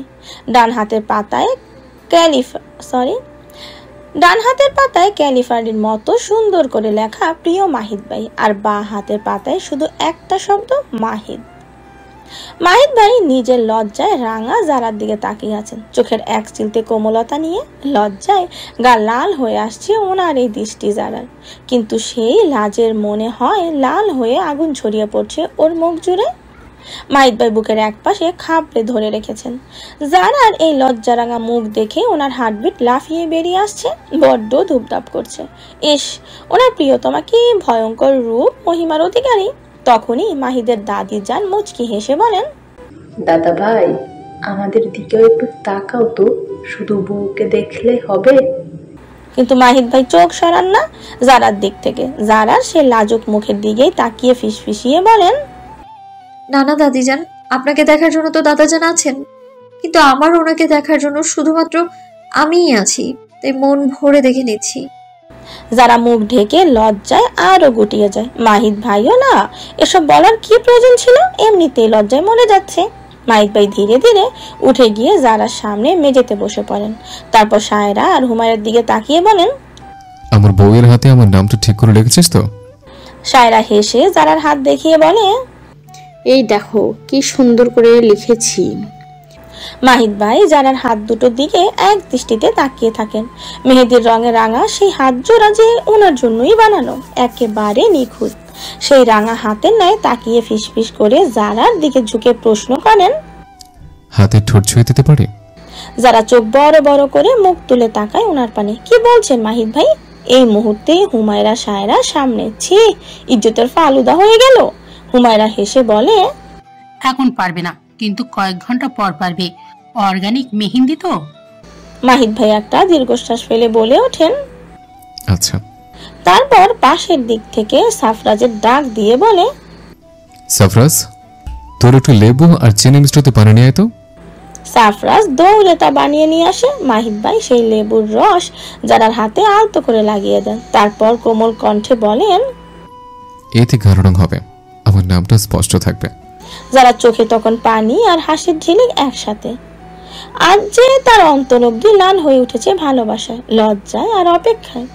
আগামীকাল তারা একে অন্যের হয়ে যাবে ইনশাআল্লাহ। পাশ থেকে হুট করে জেহের নিজের হাতটা এগিয়ে দেয় হুমায়রার দিকে আর বলে, দে তো, আমার হাতেও তোর নামটা লিখে দে। হুমায়রা মুচকি হেসে এগিয়ে আসে। তারপর নিজের নামটা নিখুঁত করে লিখে দেয় জেহেরের হাতের পাতায়।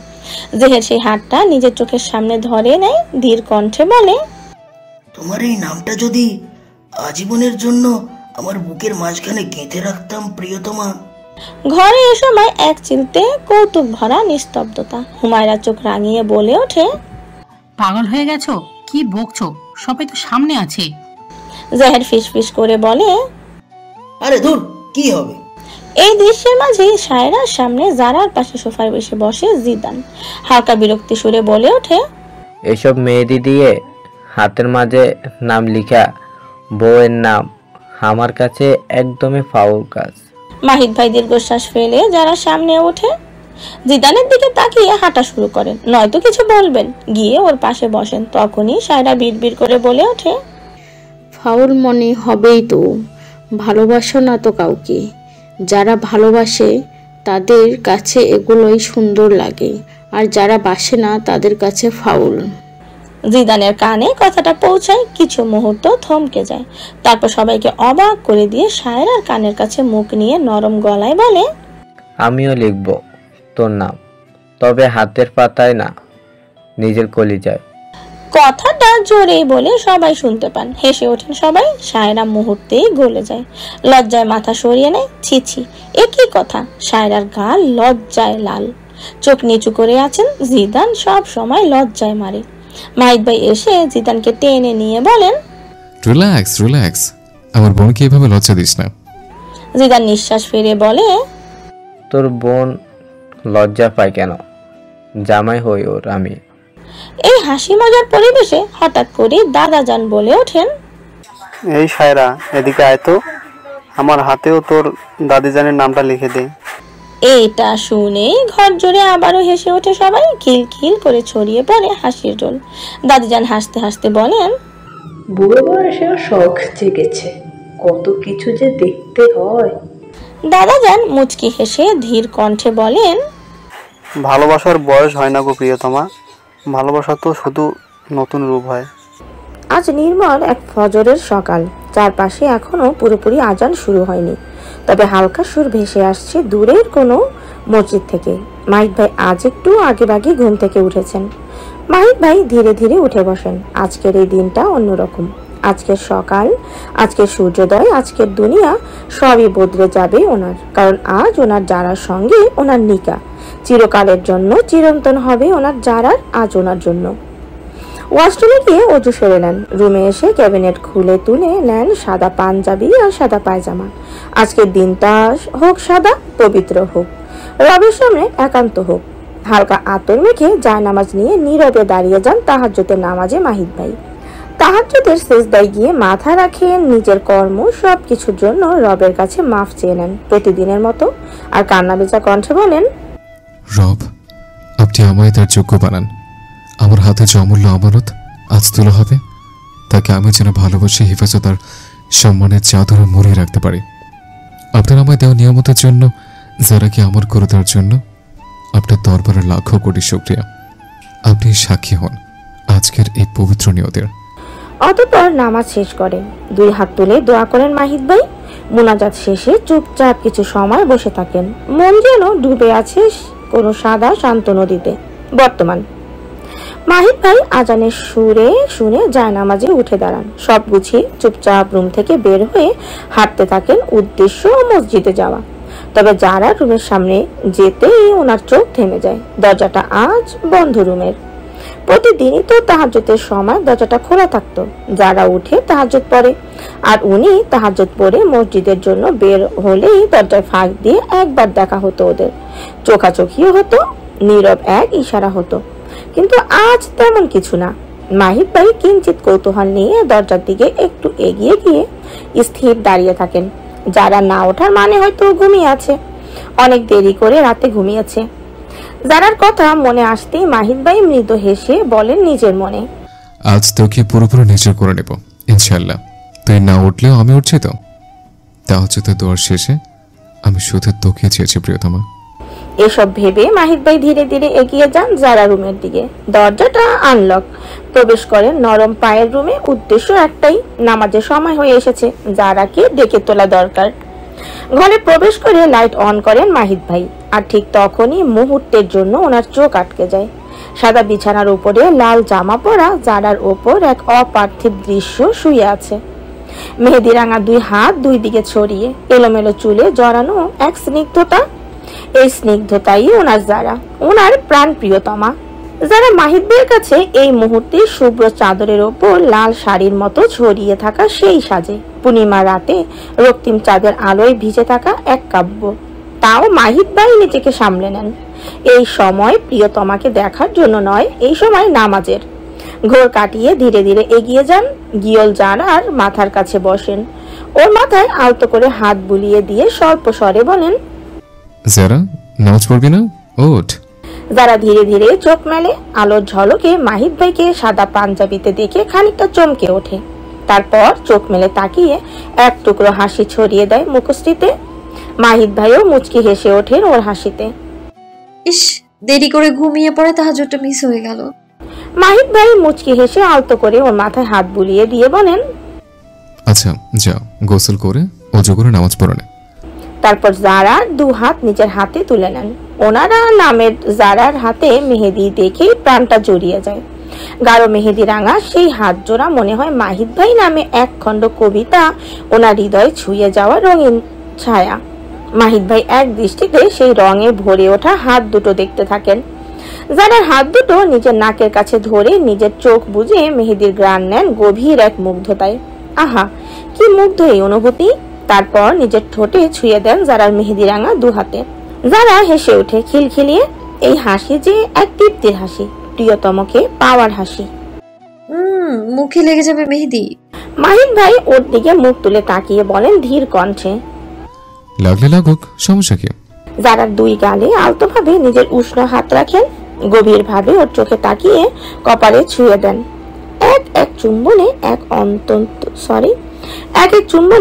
অনন্ত আশ্বাস। যারা চোখ বুজে নেয়, ঠোঁট নড়ে ওঠে নিঃশব্দে, উচ্চারণ করে আলহামদুলিল্লাহ। একটা প্রশান্তির ঢেউ ওর ভেতরে ঢুকে পড়ে। মাহিদ ভাই ওকে ছেড়ে ধীর পায়ে উঠে দাঁড়ান। নামাজের উদ্দেশ্যে বেরিয়ে যান তিনি। যারাও তাড়াতাড়ি উঠে যায়। নিজের শরীর জুড়ে লেগে থাকা মেহেদির গ্রাণ আর আগুন মাখা আবেশ নিয়ে গোসল করে ফেলে। পবিত্র হয়ে উজু করে নামাজে দাঁড়ায়। ফজরের নামাজ শেষে কিছু মুহূর্ত কুরআনের তেলাওয়াতে ডুবে যায়। সকাল 7টা। রুমে ঢোকেন জারার বাবা মা। অনেক কষ্টে জারার জমে থাকা ওনার প্রতি অভিমান ফিকে করেন ওর বাবা। জারাও এসব ভুলে বাবার বুকের ভেতর নিজেকে জড়িয়ে ধরে, ফিসফিস করে বলে, আমার জীবনের প্রথম ভালোবাসার পুরুষ আপনি আপু। কি করে আপনার উপর রেগে থাকি? আপনিই তো আমার শ্রেষ্ঠ ছায়া। ব্যাস, আর কিছু বলার দরকার পড়ে না। বাবা মায়ের এই জড়িয়ে ধরা সব অভিমানের শেষ আর নতুন জীবনের শুরু। এদিকে পুকুর পাড়ে হইচই পড়ে গেছে। মাহিদ ভাই, জিদান, জেহের, ফাহিম সবাই একসাথে পুকুরে ঝাঁপিয়ে পড়েছেন। কেউ পানি ছিটাচ্ছে, কেউ ডুব দিয়ে উঠে আবার চিৎকার করছে। কারণ একটাই, আজ মাহিদ ভাইয়ের বিয়ে। বাড়ির আশেপাশে আত্মীয় বলতে কেবল হুমায়রা আর মাহিদ ভাইয়ের ফুপুরা। বাইরের আত্মীয়রা কেউ আসেনি। তবুও উৎসবে কোনো ঘাটতি নেই। স্পিকারে কখনো বাজছে আবেগী কোনো নাশিদ, কখনো আবার গান।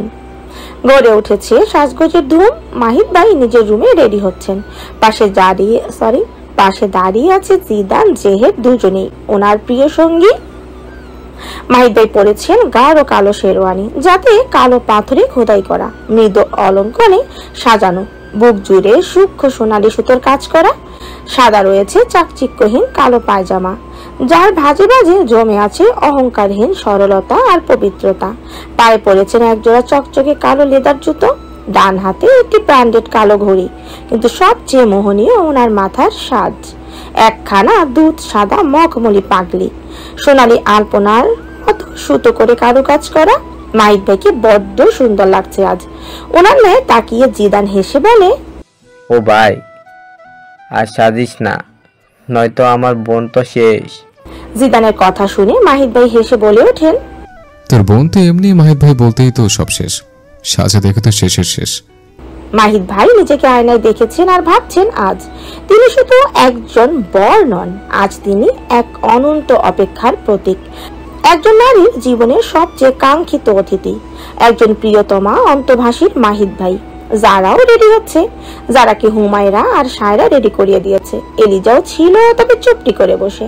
যারা পরেছে একখানা অপূর্ব কারো গাউন, গাউনটির প্রতিটি ইঞ্চিতে সুন্দর করে বসানো পাথরের কারুকাজ, যা ঝিলিক ছড়াচ্ছে আলোয় আলোয়। এই গাউনটি তার প্রিয় মাহিদ ভাই পছন্দ করে নিজের হাতে এনেছেন তার জন্য, যার মূল্য প্রায় 1,20,000 টাকা। যারার কালো বেশ পছন্দ, তাই মাহিদ ভাই বিয়ের থিমও সব কালো রেখেছেন। গাউনটি যারার পুরো শরীর ঢেকে রেখেছে সম্পূর্ণভাবে, আর হাত ঢেকে রয়েছে কালো নরম গ্লোভস, পা ঢাকা স্টাইলিশ মোজা আর কালো প্রিন্সেস সুতে, মুখ ঢাকা নেকাবে, চোখ ঢাকা কালো পর্দায়। যারা শরীরের একটা লোমও দেখা যাচ্ছে না, সম্পূর্ণ পর্দায় মোড়া, আর এই রুলও হুডদের নেয়। অবশেষে ঘরের ভেতরের প্রস্তুতি শেষ হলে সবাই বেরিয়ে আসেন বাড়ির উঠোনে। সমস্ত উঠোন এক নিমেষে হয়ে যায় পুরো মুভির সেট, তবে বাস্তবতা থেকে অনেক বেশি মোহময়। সব পুরুষ পরেছেন কালো পাঞ্জাবি, সাদা পায়জামা আর সাদা জুতো, আর সব নারীরা পরেছেন কালো বোরকা, হালকা কাজ করা রুচিশীল। আকাশে ঝিরঝিরে রোদের আলো ঝরছে, সেই আলোতে চকচক করে উঠছে যারার গাউনের পাথর, আর ঠিক ওর সামনেই দাঁড়িয়ে আছেন মাহিদ ভাই, মুখে হালকা হাসি। এ শুধু একটি বিয়ের মুহূর্ত নয়, এই দুই আত্মার মিলন, দুই হৃদয়ের পুনরুদ্ধার। সবাই যাবেন গাড়িতে, আত্মীয় বন্ধু পরিবেশী, সাজসজ্জায় ঝলমল করছে পুরো পরিবেশ। কিন্তু যারা আর মাহিদ ভাই তারা যাবেন হেলিকপ্টারে। সিলেটের বিখ্যাত কুশিয়ারা সেন্টারে আয়োজিত হয়েছে তাদের বিয়ের আসর। সবই মাহিদ ভাইয়ের ইচ্ছে। তিনি চেয়েছেন তার রানীকে রাজকীয়ভাবে তুলে নিতে, কোনো কমতি রাখেননি। বিশেষভাবে আনা হয়েছে ক্যামেরাম্যানদের একটি টিম, যারা প্রতিটি মুহূর্তে ক্যামেরা বন্দি করেছে। যারার স্পেন যাওয়ার প্রতিক্রিয়া এই ভিডিওর অনেক প্রয়োজন। মাহিদ ভাই নিজে সব তদারকি করেছেন, একটি মুহূর্ত হারানো যাবে না। মাহিদ ভাই প্রথমে উঠলেন হেলিকপ্টারের সিঁড়ি বেয়ে, তারপর ধীরে ধীরে যারা ওঠে। মাহিদ ভাই হেলিকপ্টারের ভেতরে গিয়ে যারার দিকে হাত বাড়ান। যারা কাঁপা কাঁপা হাতে ওনার হাতে হাত রাখে। মাহিদ ভাই শান্তভাবে ওকে হেলিকপ্টারে তুলে নেন। যারা জানা নেই সে কেন কাঁপছে, কিন্তু ভীষণ ভাবে কাঁপছেও। হেলিকপ্টার আকাশে উঠতে শুরু করে, নিচের দুনিয়া একে একে ছোট্ট হয়ে যেতে লাগে। যারা ধীরে ধীরে মাহিদ ভাইয়ের হাতটা শক্ত করে চেপে ধরে, কাঁপা কাঁপা স্বরে ফিসফিসিয়ে বলে, এত কিছু না করলেও হতো। মাহিদ ভাই চোখ নামিয়ে ওর দিকে তাকালেন, তারপর এক কোমল কণ্ঠে বললেন, আমি রানীকে আমি কিভাবে রাজ্যে তুলবো সেটা আমার ইচ্ছা, তাই না? জানা আর কিছু বলে না, তারপর মাথাটা ঠেকিয়ে দেয় মাহিদ ভাইয়ের কাঁধে। চোখ বন্ধ করে অতীতের পাতাগুলো উল্টে যেতে লাগে মনে মনে। যে পুরুষকে একদিন নিজের টিফিনের টাকা থেকে লুকিয়ে টাকা দিতাম টাউনে যাওয়ার জন্য, আজ সেই পুরুষ আমাকে রাজকীয়ভাবে নিজের করে নিচ্ছে, রানীর মর্যাদায়। যারার মন নিঃশব্দে বলে, একজন অপ্রতিষ্ঠিত পুরুষের হাত আঁকড়ে ধরো, যদি সে বিশ্বাসী হয় তবে সে সফল হওয়ার পর তোমার রত্নের মর্যাদা দেবে নারী। যারার মন নিঃশব্দে বলে, আজ যারার সেই বিশ্বাস, সেই অপেক্ষা, সেই ভালোবাসা বাস্তবে রূপ নিয়েছে। নীল আকাশ ছুঁয়ে আসা হেলিকপ্টার যখন ধীরে ধীরে কুশিয়ারা সেন্টারের ল্যান্ডিং প্যাডে নামে, চারপাশে উৎসবের আরো রং ছড়িয়ে পড়ে। সাথে সাথে এতে উপস্থিত সব আত্মীয় স্বজন, বন্ধু বান্ধব, অতিথিরা বিস্ময়ে তাকিয়ে রইলেন মাহিদ ভাই আর যারা ঠিক রাজকীয় কোনো জুটির মতো হেলিকপ্টার থেকে নামেন। প্রথমে নামলেন মাহিদ ভাই, কালো পাথরের ঘাড়া শেরওয়ানি, সাদা পায়জামা, পায়ে চকচকে কালো জুতো, হাতে প্রিমিয়াম ঘড়ি আর মাথায় রাজার মতো রাজকীয় পাগড়ি। এক মুহূর্তেই নজর কাড়লেন উনি উপস্থিত সবার। ওনার পাশে নেমে এলো ওনার যারা, কালো পাথরের কাজ করা লম্বা গাউন, হাতে গ্লোভস, পায়ে প্রিন্সের জুতো, মুখে মেকআপ। তারা নামতে ক্যামেরার ফ্ল্যাশ জ্বলে ওঠে, কিন্তু মাহিদ ভাই ছবি তোলেন না। মাহিদ ভাই মাত্র দুটো ছবি তোলেন, কারণ তিনি জানেন যারার ভেতরে এতটা প্রকাশ পছন্দ নয়। ছবির চেয়ে যারা স্বাচ্ছন্দ্য তাই ওনার কাছে বড়। এরপর ওনারা সেন্টারে প্রবেশ করেন। জারাকে বিশেষ একটি নারীদের রুমে নিয়ে যাওয়া হয়। সেখানে বিশ্রামের জন্য সাজানো ছিল রেশমি পর্দা, ফ্রেশ ফুলে মোড়ানো চেয়ার, মানে সব মিলিয়ে এক আরামদায়ক পরিবেশ। অন্যদিকে মাহিদ ভাইকে নিয়ে যাওয়া হয় সেন্টারের মূল বিয়ের মঞ্চের দিকে। সিঁড়ি বেয়ে গিয়ে উঠে যায় এক রাজকীয় প্রস্তুতি। ঝুলন্ত ক্রিস্টাল, ঝাড়বাতি, ফ্লাওয়ার আর লাইটিং দিয়ে সাজানো উজ্জ্বল এক আসন বরকনের জন্য। মাহিদ ভাই সেখানে বসতেই শুরু হয় ছবি তোলার ধুম। অনেকেই এসে হাত মেলান, ছবি তোলেন, ভিডিও করে। এই কুশিয়ারা সেন্টারের ভেতরটা এতটাই রাজকীয় ভাবে সাজানো, ঢুকলেই হয় বাংলাদেশে নয় বরং বিদেশের কোনো রাজপ্রাসাদে এসেছেন।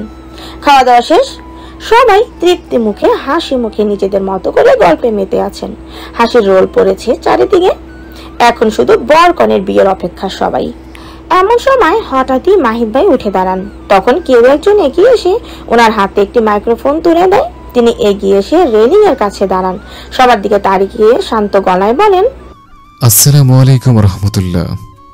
সবাই একসঙ্গে সালামের জবাব দেন। মাহিদ ভাই মুচকি হেসে সবার ন্যায় তাকিয়ে বলেন, ধন্যবাদ সবাইকে আমার আমন্ত্রণ গ্রহণ করার জন্য। আজ কিছু কথা বলতে চাচ্ছি আপনাদের নিজের একান্ত বাস্তবতা নিয়ে, শুনবেন তো? সবাই হেসে সম্মতি জানান। মাহিদ ভাই মুচকি হেসে শুরু করেন, আজ আমার জীবনের সবচেয়ে বড় একটি দিন। আল্লাহর অশেষ রহমতে আজ আমি আমার প্রাণপ্রিয় স্ত্রী আমার সারাকে আবারও বিয়ে করছি। চারিদিকে ফিসফিস শুরু হয়। তারপরও হাসি মুখে তাকান সবাই। মাহিদ ভাই বলেন, 9 বছর আগে আমার দাদা জানের সিদ্ধান্তে আমাদের বিয়ে হয়েছিল। তখন ওর বয়স ছিল মাত্র 12 আর আমার বয়স ছিল 21। সে সময় নিজের টাকায় তাকে আমি একটা রিং পর্যন্ত দিতে পারিনি, এমনকি একখানে সুতো কেনার সামর্থ্য ছিল না আমার। তবে এই যে কিছু দিতে পারিনি, এতে আমার স্ত্রীর, আমার স্যারার, আমার প্রিয়তমা, ওর কখনো কোনো অভিযোগ ছিল না। কারণ ওর তো সব চাই না। ওর বোঝ হওয়ার পর থেকে ওর একটাই চাওয়া ছিল, সেটা হলো আমি, মানে তার মাহিদ ভাই। সত্যি অর্থে রবির পরে আমার ঢাল, আমার সাহস, আমার স্বপ্নের উৎস সেই আমার সারা। মাহিদ ভাইয়ের গলা কেন জানি ভারী হয়ে আসে। চারপাশ নিঃশব্দ হয়ে গেছে অলরেডি। আমি অনেক কিছু শুনেছি আমার অসফল জীবনে, বেশিরভাগ সময় এই কথাটি, তোর দ্বারা কিছু হবে না। এই কথা শুনেছি পরিবারের মুখ থেকে, সমাজের মুখ থেকে, শিক্ষকের মুখ থেকে। কিন্তু আমার প্রিয়তমা একমাত্র সেই কখনো বলেনি এমন কথা। ও বরং বলেছে আমায়, আপনি পারবেন, ইনশাল্লাহ আপনি পারবেন, কারণ আপনার সঙ্গে আছেন আপনার রব। রব কখনো তার বান্দাকে হতাশ করেন না। মাহিদ ভাইয়ের গলায় কান্না জমে আসে, চোখে এক ফোঁটা পানি চিকচিক করেছে।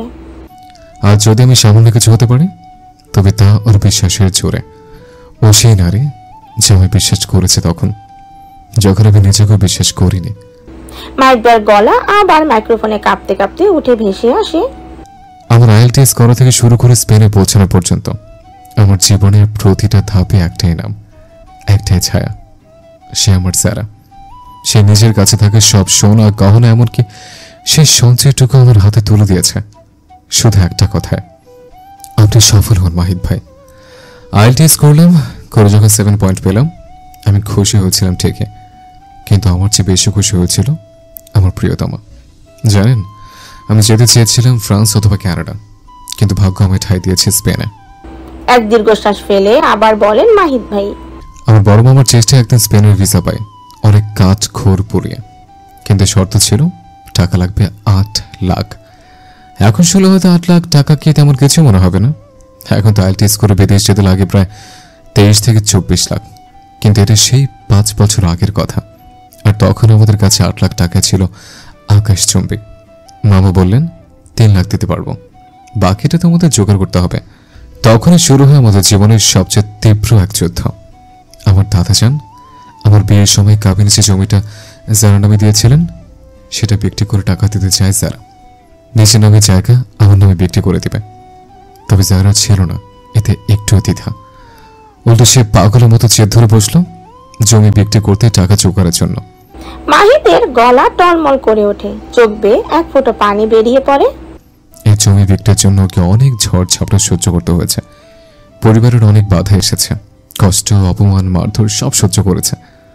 এত কিছুর পরও আমার সারা একটা কথাই বলেছে, আমার মাহিদ ভাই এত দূরে এসে থেমে যাবে তা আমি কিছুতেই হতে দেব না। প্রয়োজনে নিজের রক্ত বেঁচে হলে ওনাকে স্পেনে পাঠাবো। এই কথায় এই একটু করে ভালোবাসার দৃঢ়তায়, এই জেদে অবশেষে আমার পরিবার, আমার চাচা, আমার বাবা সবাই হার মানেন। জমি বিক্রি করা হয় আর আমি পাড়ি দিয়ে সেই টাকা স্পেনে। মাহিদ একবার হাতে তালু দিয়ে চোখ মুছে নেন। আমার প্রিয়তম শুধু আমার স্ত্রী না, ও আমার ঢাল, আমার যুদ্ধের ঢাল। আমার জীবনের প্রতিটা সংগ্রামে, প্রতিটা ধাপে, প্রতিটা ব্যর্থতার পেছনে দাঁড়িয়ে থাকা আলো সে আমার যারা। মাহিদ ভাই চোখের কোণ ভিজে আসে কথাগুলো শেষ হতেই, আর তিনি কান্না আর চেপে রাখতে পারেন না। এটা বলেই মাহিদ ভাই চোখের পানি ছেড়ে দেন। টুপ টুপ করে পানি গড়িয়ে পড়ে ওনার গাল বেয়ে। চারপাশে নিস্তব্ধ, কারো মুখে কোনো শব্দ নেই, শুধু কাপা কাপা চোখে সবাই তাকিয়ে আছেন মাহিদের দিকে। যারা স্পিকারের ওপাশে বসে সব শুনেছে, ওর চোখও ঝাপসা হয়ে গেছে ভালোবাসায়, কৃতজ্ঞতায়। কারণ তার মাহিদ ভাই তাকে আজও আগের মতোই ভালোবাসেন, হয়তো আরো বেশি, আরো গভীর। মাহিদ ভাই চোখের পানি নিজের হাত দিয়ে মুছে নিতে নিতে আবারও মাইক্রোফোনে মুখ তোলেন। কণ্ঠটা কাঁপছে ওনার। আমি মাহিদ মাহতাব, না না, আমি মাহিদ ভাই, একজন ভাগ্যবান মানুষ। এক চুমুক হাসি ফুটে তুলিয়ে বলেন, কি ভয়ঙ্কর সুন্দর সেই হাসি। চোখে পানি, ঠোঁটে হাসি নিয়ে বলেন, ভাগ্যবান না হলে কয় পুরুষের কপালে এমন একজন ধৈর্যশীল স্ত্রী, ভাগ্যবান না হলে কই পুরুষের কপালে এমন একজন ধৈর্যশীল স্ত্রী জোটে। এমন একজন হিকমতকারী জীবন সঙ্গিনী কয়জনই পায়। আমি যখন নিজের অবস্থান নিয়ে হেরে যাচ্ছিলাম, হতাশার অন্ধকারে ডুবে যাচ্ছিলাম, তখন আলোর দিশা হয়েছে আমার সারা। সে আমায় সান্ত্বনা দিয়েছে কোরআনের আয়াত দিয়ে, প্রতিবার বলেছে আপনি সে আয়াত মনে রাখুন যেখানে আল্লাহ বলেছেন, আর তোমরা দুর্বল হও না এবং দুঃখিত হও না, আর তোমরাই বিজয়ী যদি মুমিন হয়ে থাকো। ওর মুখ থেকে শোনা সূরা আল ইমরানের এই আয়াত আজও কানে বাজে আমার। আমি যখনই কষ্টে ডুবে গেছি, এই আয়াতই আমার তুলে নিয়েছে। আমি ধৈর্য ধরেছি, আর সেই ধৈর্যের প্রতিদান দিয়েছে আমার রব। এই সাফল্য, এই আজকের দিন সবই তার দেওয়া ভিক্ষা। মাহিদ ভাইয়ের চোখ থেকে টুপটাপ করে পানি পড়ে, সবার চোখ এখনো পানি মাখা। আর একবার মাথা নিচু করে কাপা কণ্ঠে বলেন মাহিদ ভাই, আমি আমার প্রিয়তম স্ত্রীকে কথা দিয়েছিলাম যেদিন আল্লাহ আমায় অনেক কিছু দেবেন, সেদিন আমি তোমার রানীর মতো আপন বুকে আগলে নেব।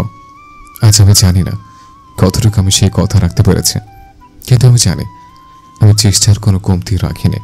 সেই মুহূর্তে সবাই একটু সরে দাঁড়ান। পথ তৈরি হয় মাহিদ ভাইয়ের রানীর আগমনের জন্য।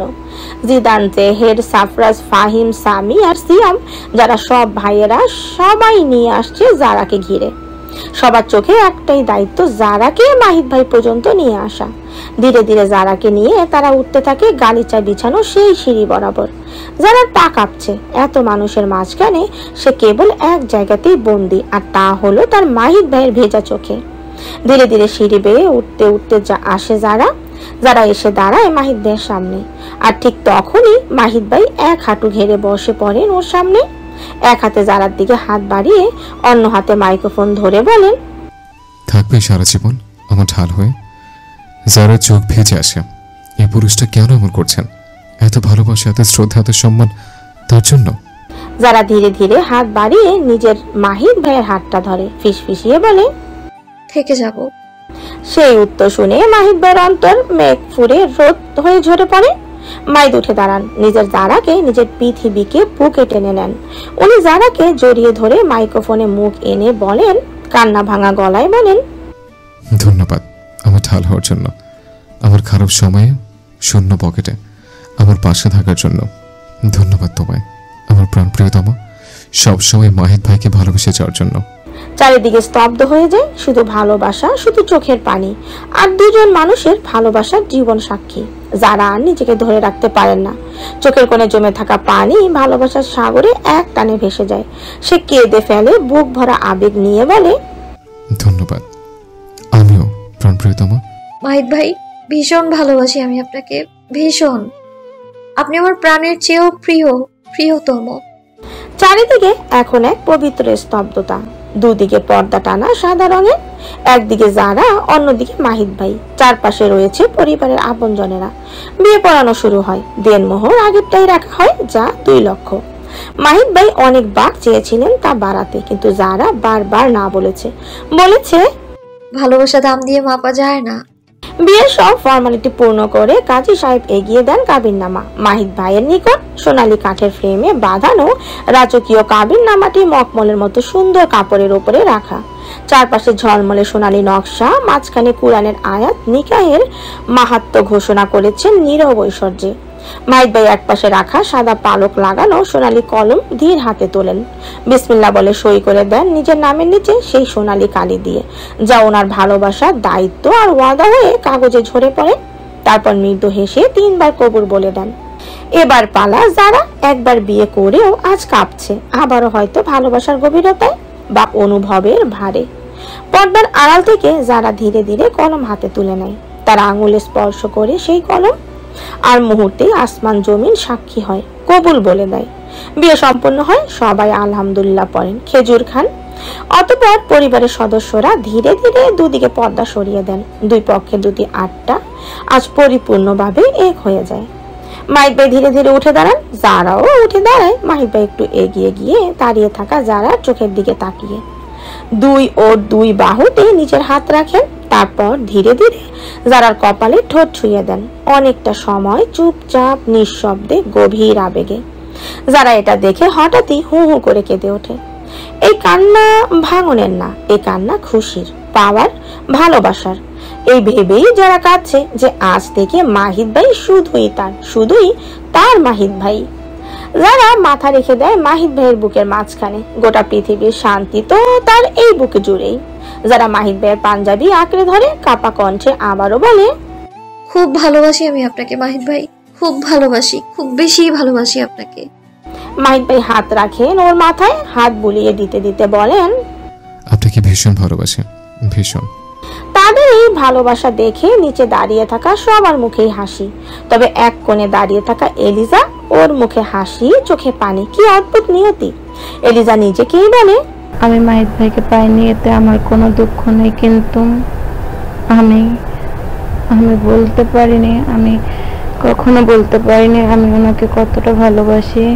এটাই আমার একান্ত আফসোস। মাহিদ ভাইয়ের দিকে তাকিয়ে নিরস চোখে বলে, মাহিদ ভাই, আপনাকে আমি বড্ড ভালোবাসি। আপনি আমার না পাওয়া তীব্র শখের পুরুষ। মাহিদ ভাই, আপনাকে আমার বলা হলো না যে আমিও আপনাকে বড্ড ভালোবাসি।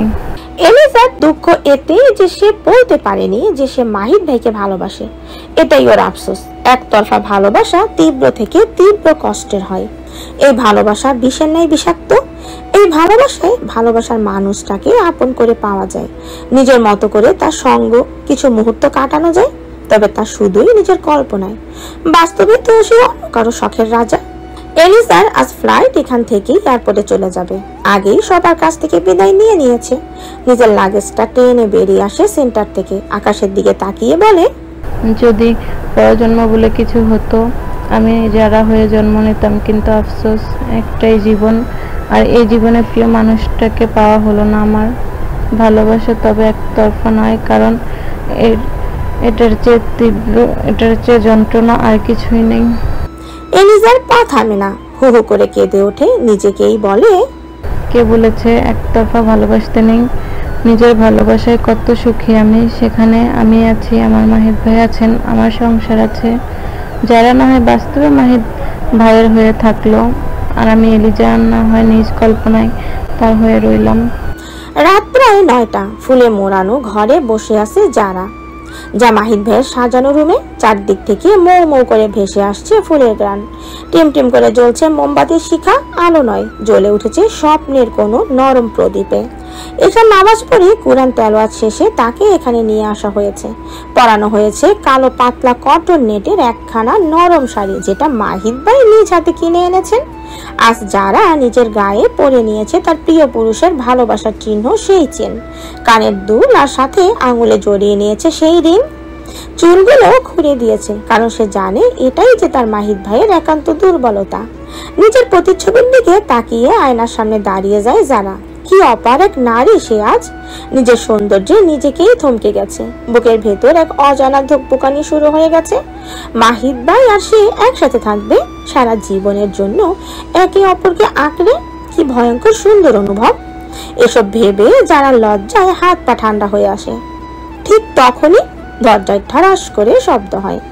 সেই সাথে বুকের ভেতর ঠাস করে কেঁপে ওঠে যারা, হাত পা অজান্তেই কাঁপতে থাকে। ইয়া আল্লাহ, এ কেমন অনুভূতি! মাহিদ ভাই আসছেন। ওনার আসার প্রতিটি পদক্ষেপ মনে হয় যারার অন্তরের ওপর বসানো নিঃশব্দ কোনো ঝড়। লজ্জায় গুটিয়ে যেতে ইচ্ছে করছে যারার। আজ থেকে তারা একসঙ্গে থাকবে, এই ভাবনাই যারার ভেতরে এক রোমাঞ্চ সংকোচে ভরা জ্বর বইয়ে দেয়। মাহিদ ভাই ধীরে ধীরে ঘরে প্রবেশ করেন, অতঃপর পেছনে টেনে টান টান করে লাগিয়ে দেন দরজার ছিটকিনি। ওনার মুখে লাজুক এক চাপা হাসি, চোখে আছে এক রাজ উচ্ছ্বাস। অন্তরের গভীরে লুকিয়ে থাকা লজ্জা আর অচেনা এক সংকোচ ধর ধর করে কাঁপিয়ে দিচ্ছে মাহিদ ভাইকে। আর সেই মুহূর্তেই ওনার দিকে যারা ধীরে ঘুরে দাঁড়ায়, চোখ তুলে তাকায় নিজের মাহিদ ভাইয়ের ন্যায়, তারপর দু হাত মুঠো করে বুকে তুলে শান্ত স্বরে বলে, আসসালামু আলাইকুম। মাহিদের অন্তরখানা এক মুহূর্তে গলে গিয়ে ছড়িয়ে পড়ে নিজের বুক জুড়ে। ওনার যারা আজ এই রূপে, এই শ্রাবণ বেঝা কণ্ঠে সালাম জানাচ্ছে ওনাকে। উনি ওর ন্যায় তাকিয়ে ফিসফিস করে বলেন, ওয়ালাইকুম আসসালাম। তারপর ডান হাত দিয়ে নিজের বুকের বাম পাশটা চেপে ধরেন। কলিজাখানা আর স্থির থাকতে চায় না। প্রিয় তোমার এই রূপ, এই স্নিগ্ধতা, এই অবর্তনীয় সৌন্দর্যে বুক ধকধক করছে, হাড় লাফিয়ে বেরিয়ে আসছে। মাহিদ ভাই বুকে হাত চেপে রেখে মাথাটা অল্প কাত করে তাকিয়ে থাকেন যারার দিকে মুগ্ধ দৃষ্টিতে। আহা কি রূপ! কালো শাড়িতে খোলা চুলে অসম্ভব সুন্দর লাগছে ওনার যারাকে। যারা ওনার এই ব্যাকুল দৃষ্টিতে লজ্জায় গুটিয়ে যায়, চোখ নামিয়ে ফেলে, গাল জোড়া রক্তিম হয়ে ওঠে। মাহিদ ভাই এবার ধীরে ধীরে এগিয়ে আসেন যারার দিকে। মাহিদ ভাইকে আসতে দেখে যারা আরো লজ্জা পড়ে যায়, শাড়ি আঁচলে আঙুল পেঁচাতে শুরু করে লজ্জা কাটাতে। মাহিদ যারার নিকট এসে ওর কপালে হাত রাখেন। যারা ওনার স্পর্শ বরফের ন্যায় জমে যায়। কি এক অসম্ভব অনুভূতি! মাহিদ ভাই যারার চোখে চোখ রেখে গভীর ভাবে চেয়ে থাকেন কিছু সময়। ওনার এই চাহনি দেখে যারার ঠোঁট অবধি কাঁপছে লজ্জায়। যারা এবার চোখ বুজে নেয়, জোরে জোরে শ্বাস নিতে থাকে। মাহিদ ভাই এটা দেখে মুচকি হাসেন, তারপর ঠোঁট ফাঁক করে এক টুকরো ধ্বনি উচ্চারণ করেন, হে আল্লাহ, আমি আপনার কাছে এই বিবির কল্যাণ এবং যেটির উপর আপনি তাকে সৃষ্টি করেছেন তার কল্যাণ চাইছি। আর আমি আপনার কাছে এর অকল্যাণ এবং যেটির উপর আপনি তাকে সৃষ্টি করেছেন তার অকল্যাণ থেকে পানাহা চাইছে। যারা মুচকি হেসে ওঠে এতে। এই স্পর্শ, এই দৃষ্টি, এই শব্দ সবকিছু মিলে এক অনির্বাচনীয় আবেশে যারা সব অনুভূতি এলোমেলো হয়ে ওঠে। হঠাৎ মাহিদ ভাই ওর কোমর পেছন থেকে আলতো করে জড়িয়ে ধরেন। ওনার ঠান্ডা হাতের স্পর্শে যারা ভেঙে পড়ে। একটি কাঁপুনিতে আঁখি জোড়া আবারও বন্ধ হয়ে যায়। বুক থেকে বেরিয়ে আসে এক দীর্ঘশ্বাস। কি ভয়ঙ্কর, কি গাঢ় অনুভূতি! আর তখনই মাহিদ ভাই যারা ঠোঁটের কাছে নিজের মুখ এনে ফুস করে এক টুকরো ফু দেন। নেশাভরা কণ্ঠে বলেন, আমার এইটুক স্পর্শে যদি করে যাও প্রিয়তমা, তাহলে তোমাকে কি খুঁজে পাবো আমি আগামীকাল সকালে?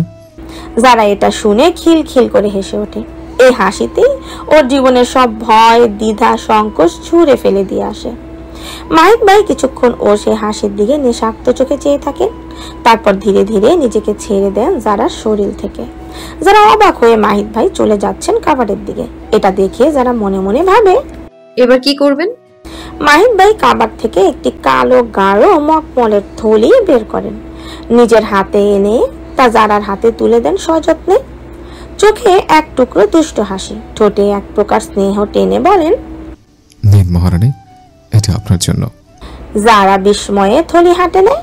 ধীরে ধীরে থলিটি খুলে দেখে ভেতরে একটি চেক, 2 লক্ষ টাকার। চোখে বিস্ময়, মুখে প্রশ্ন এসে ভর করে যারার। চোখ তুলে সরাসরি মাহিদ ভাইয়ের ন্যায় তাকিয়ে বলে, এটা কিসের? মাহিদ ভাই হেসে বলেন, এটা আপনার দেনমোহর প্রিয়তমা।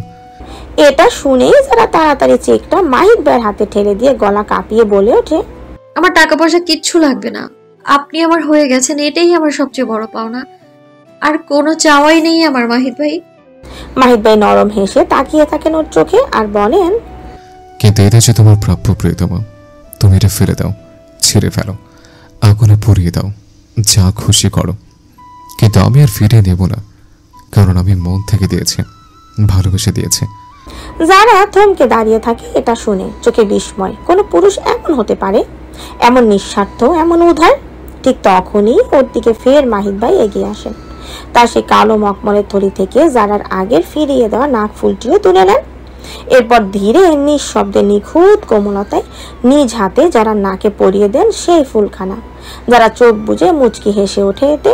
এরপর আরেকবার সেই থলি থেকে বের করে সোনার দুটো চুড়ি যারাকে অবাক করে দিয়ে পরিয়ে দেন যারার মেহেদি রাঙা দুই হাতে চুড়িগুলো।